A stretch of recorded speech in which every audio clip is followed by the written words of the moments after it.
Puck does not lie. Okay, yeah, I call extreme bullshit on that entire statement. I'm just gonna be honest right here and right now. We all know it, and that's just freaking hilarious. That was probably one of the best lines in this entire episode, the way he stated that. And it was pretty much obvious that Puck was the one that killed the original CEO of the entire Macbeth company. So besides that, let's talk about this episode.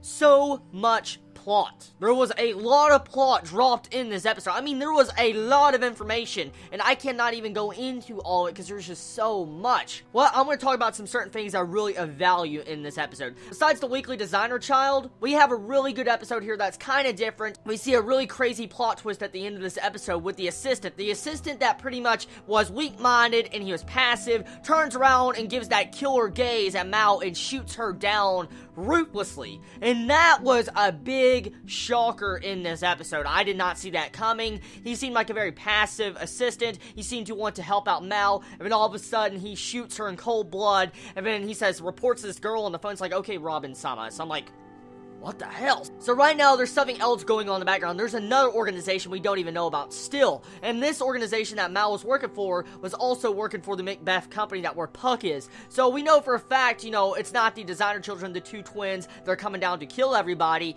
It's someone else. Someone else has also joined the fray, hunting down the designer children, and at the same time, it looks like they were not trying to capture Setsuna. Now, Setsuna has a really important role in this episode. She gets introduced in this episode right at the last bit of the last episode she was shown, but in this episode, more of her character gets fleshed out. She's a cute little lolly girl. She seems to have had not a difficult past, really, as we can see, she doesn't have a difficult past, but we could clearly see she's being used for experimentation of making Orgone energy, and at the same time, Mal, the professor, or the scientist, turned out to be a mad scientist because she wanted to implant her memories, her thoughts, inside of Setsuna, and so Setsuna would become her living host vessel, and pretty much Setsuna's original personality and character would be completely destroyed, and Mao would get into her body after she dies. So that was a really interesting plot twist, and it's scary if you think about it. So Mao turned out to be a mad scientist. Now this episode had some fan service. My god, Hana in that swimsuit. My freaking god. Okay, so I want to be honest here, the fan service was useless. I'm going to be straight on honest. It was mainly just to show off Setsuna's character, seeing that she loves to swim, staying in shape,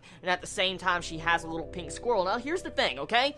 If you are in a secret organization, and you're Hana, or Akane, and you have a blue squirrel that can talk, or at the very least, detect Orgone energy levels of when designer children are about to come active again, you would think they would recognize a pink squirrel that looks oddly similar to Hana's squirrel. Now, if I'm correct, the show is called Captain Earth, so this is Earth.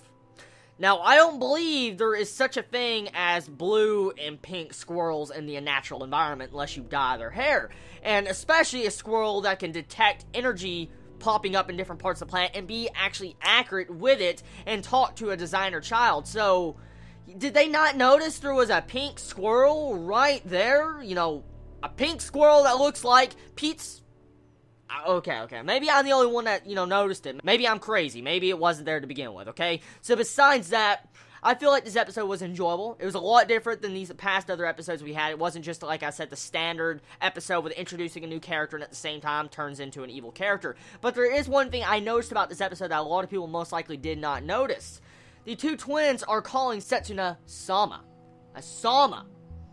They're calling this little girl Sama, and if we all know what Sama is, it means it shows proper respect to a higher class person, someone that has great power, great status. So this little girl, Setsuna, is scary, probably scary, powerful, as she gets activated and remembers her old days. So I'm curious to find out exactly what will happen. But either way, besides that, this episode is good. If you have yet to watch this episode of Captain Earth, go give it a watch. I love you all so much. Please be safe.